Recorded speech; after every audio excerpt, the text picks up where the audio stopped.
Bonjour, eh bien, on est encore dans cette émission, petite émission politique 10 minutes pour tout dire dans le cadre de ces législatives 2024. J'ai avec moi Monsieur Fontaine, Antoine Fontaine. Comment ça va, Monsieur Fontaine? Écoutez, ça va bien, mais je dirais que d'habitude, les campagnes électorales, le rythme est soutenu, mais là, 15 jours de campagne électorale, c'est juste la folie pour les candidats citoyens. On peut gagner une campagne en 15 jours là? On peut gagner une campagne en 15 jours. Écoute, en tout cas, nous fait notre maximum pour gagner, parce qu'aujourd'hui, je dirais que les citoyens comme moi qui présentent à une élection, n'a point les grosses machines derrière eux, n'a point les gros partis politiques derrière eux, qui facilitent grandement toutes les démarches. Et donc, il veut dire que s'il y a des candidatures comme la mienne, que nous aussi, les citoyens, nous sommes capables d'organiser à nous. Troisième circonscription, où les sans étiquette, régionalistes ou autres. Je dirais que je suis avant tout un citoyen engagé au service de mon île, de ma culture, et me dirais aussi avec l'ambition d'avoir une société un peu meilleure. Et moi, c'est un citoyen, moi, c'est un candidat aussi un peu particulier. Dans justement, vous voulez en arriver là, vous ne faites pas rien comme les autres, ou un peu spécial. Alors, où les candidats nous demandent à ce qu'ils ne votent pas pour vous, mais ils votent pour une autre personne dans cette troisième circonscription-là. Cette personne-là, c'est Monique Bénard. Explique-nous un petit peu ça. Écoute, mais veut dire que nous, les citoyens, quelque part, nous dénonçons ce système de partis politiques. Les partis politiques que l'a abandonné la population depuis 40 ans. Si la société est dans cet état-là, c'est à cause de ces partis politiques qu'il met tout en œuvre quelque part pour que les citoyens comme nous, là, n'y arrivent pas à émerger. Or, il dit dans la Déclaration des droits de l'homme et du citoyen de 1789 que le citoyen aussi peut participer à l'expression de la loi. Et donc, nous l'a décidé avec Monique Bénard, avec qui nous travaillons depuis un certain temps, dans cette campagne électorale, de voir comment on peut tirer un peu notre épingle du jeu et d'avoir aussi un peu plus de visibilité dans la campagne, c'est-à-dire que nous doublons notre temps de parole, nous bénéficions de 2 panneaux d'affichage et aujourd'hui d'ailleurs... donc on voit pas d'affiche aussi ou? Pas d'affiche. On a décidé à haute place mettre l'affiche de Madame Bénard et Rémi Bourgogne. Donc mon programme en fait c'est Madame Bénard et Rémi Bourgogne. Et même le jour du vote, ce 30 juin là, on n'aura pas de bulletin de vote aussi à haute, non? Le bulletin de vote sera celui de Monique Bénard et de Rémi Bourgogne. Et donc c'est de montrer aux citoyens aussi que quelque part, nous les citoyens, nous sommes capables de nous rassembler. Nous ne sommes pas là pour une place. Nous sommes là pour travailler au service de, déjà je dirais, de nous-mêmes. Et aussi de montrer aux autres citoyens que on est à une situation critique.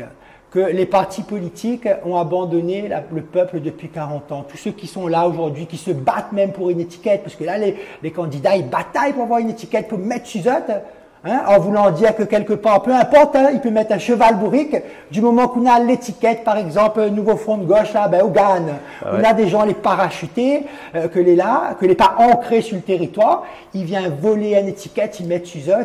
Si déjà un candidat est capable de faire des affaires comme ça, là, il veut dire quel député il peut capable d'être aussi. Bien sûr. Alors, Monsieur Antoine Fontaine, si au cas où les candidats, sans bulletin, ça veut dire que vous soutenez quelqu'un d'autre ce jour-là, que les autres personnes qui aiment ou qui voudraient éventuellement participer à Haute Aventure votent Monique Bénard, mais n'est pas là aussi une stratégie électorale pour faire en sorte que demain, après, parce que là-dedans, si vous faites vote pas pour Monique Bénard, on n'a rien à gagner. Il ne faut pas croire pour Thio pour être député. Ça, on ne sera pas député. Mais alors donc, mais il ne peut pas demander à vous c'est quoi le programme, mais est-ce qu'il peut demander à vous, par exemple, c'est quoi le programme de Monique Bénard? Eh bien, évidemment, moi, elle est là pour faire la promotion du programme de Madame Bénard. À un moment donné, aujourd'hui, là, il faut être réaliste, il faut être pragmatique. Le citoyen, aujourd'hui, ce que lui constate, c'est que la loi qu'elle est censée normalement libérer les citoyens, on voit bien que la loi, partout, il pose des verrous. Même, il dirait parfois, ils mettent à nous la tête sous l'eau pour empêcher à nous de respirer. Aujourd'hui, il y a beaucoup de candidats, beaucoup de partis, il y a un catalogue de mesures, comme si la vie d'une personne, on prend un bras, on coupe, on dit aujourd'hui ça occupe le bras et on occupe pas le pied est malade. C'est une approche politique dans sa globalité, mais je dirais que nous n'est plus sur une méthode. Quoi nous attend aujourd'hui d'un député, c'est la proximité. Or, en France, il y a énormément de lois, trop de lois. Il tue la loi, comme il dit. Trop d'impôts, il tue les impôts. Ça, c'est l'expression. Trop de lois, il tue la loi. Donc on ne peut pas vivre dans un monde où il n'y a pas de loi. Ah, mais là-dessus, on est d'accord sur les lois. Il faut des règles en société. Et d'ailleurs, si vous êtes député, c'est pour en créer. Il faut des règles. Et voter il faut des règles, des propositions de loi et des projets de loi. Déjà, à l'époque, Pompidou disait, il parlait, Pompidou à l'époque, il remonte, juste après le général de Gaulle. Il parlait qu'on avait une inflation législative. Aujourd'hui, on a des lois pour tout et pour rien. Il fait une loi. Alors, là, le rôle d'un député, d'un parlementaire aujourd'hui, par exemple, on prend un sujet comme la vie chère. On parle beaucoup de ce sujet-là aujourd'hui. Oui. Il y a une loi qui a été votée en 2012, à l'époque qui a été portée par M. Victorin Lurel, qui fait suite à tout un tas de manifestations qu'il y a eu dans les Outre-mer à l'époque contre la vie chère. Dans cette loi, il y a des outils qui sont là. Dont le panier... le fameux... il n'a retenu que ça, mais il y a des affaires le panier commun, là, le panier... Le bouclier qualité-prix. Voilà. C'est la seule disposition que l'a mis en place dans cette loi. M. Victorin Lurel l'a fait voter, l'a mis en place des outils pour permettre à l'État de contribuer à faire baisser la cherté de la vie. Et il y a un exemple très concret que là a été mis en œuvre il n'y a pas très longtemps, mais que je ne connais pas si les téléspectateurs rappellent, quand Mme Elisabeth Borne l'a fixé le prix de la bouteille de l'eau à Mayotte à 1 €. Je ne connais pas si vous vous souvenez de ça, M. Coindin, il n'y a pas très longtemps, avec les problèmes. Donc ça veut dire que l'État aujourd'hui, juridiquement, il a les outils pour déjà, je dirais, bloquer les prix. D'accord. Ensuite, il n'y a pas que l'État qui peut intervenir sur cette problématique de la cherté de la vie. L'octroi de mer.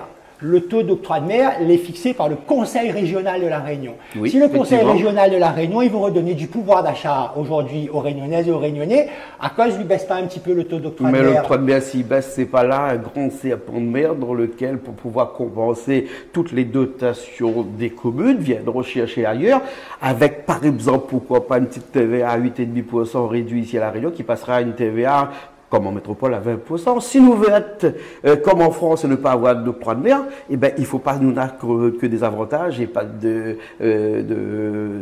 d'égalité avec la France. C'est un sujet qui mérite. Et actuellement, si par exemple on met à 20% la TVA ici, le différentiel entre la TVA et l'octroi de mer est encore de 3%. C'est-à-dire que nous perdrions encore 3%. C'est un sujet, M. Coindin, qui mérite débat. Oui. Moi, il veut dire aujourd'hui, on lui met en place des élus, qu'ils votent des lois que je n'ai jamais promis, et qu'à l'inverse, les promesses que elle a faites, elles ne mettent jamais en œuvre. Ça, c'est un débat qui devrait avoir dans la société réunionnaise. Quel avenir pour la Réunion à un horizon plus ou moins lointain, et de se dire comment, dans un projet politique que nous porte, parce qu'il faut des recettes forcément fiscales, nous vivons dans une société, on a des services publics, on a des équipements publics, on a tout besoin de tout ça. Monsieur Fontaine, il nous reste 2 minutes pour parler de ces électeurs de la 3e circonscription, ceux qui vont voter le 30 juin. Là, vous allez pouvoir leur dire. Écoutez, moi j'ai envie de dire à ces électeurs, à tout le monde, que nous sommes des citoyens comme eux et qu'à un moment donné, on ne peut pas résigner face à cette situation-là. Et que nous voyons bien que tous les partis politiques aujourd'hui, depuis 40 ans, que ce soit sur toute la palette de l'extrême droite à l'extrême gauche, il y en a beaucoup qui ont été aux responsabilités, ils ont abandonné le peuple. Aujourd'hui, c'est aux citoyens de reprendre le pouvoir. C'est aux citoyens de la Réunion et de France en général de se présenter aux élections pour justement atteindre ces fonctions et faire un travail réel au service de la population. Ouais. Parce que ce qui se passe aujourd'hui, là, c'est qu'on a des élus, et notamment des parlementaires, qui sont déconnectés des réalités des Réunionnaises et des Réunionnais, qui ne voient pas la souffrance dans laquelle ils se trouvent, qui ne voient pas aussi les droits de toutes ces personnes. A dit la Réunion est un département français, il y a des droits, vous m'avez dit tout à l'heure, le droit à l'éducation, le droit au logement, tout ça les bafoué s'il n'est pas respecté. Et ça, c'est le rôle d'un parlementaire, d'être dans une proximité avec ses administrés de la 3e circonscription et d'accompagner les autres dans le respect de ses droits. D'accord, voter est un droit, mais aussi c'est un devoir. Il y a beaucoup de gens qui sont abstenus dernièrement. De plus en plus, les gens boudent les politiques.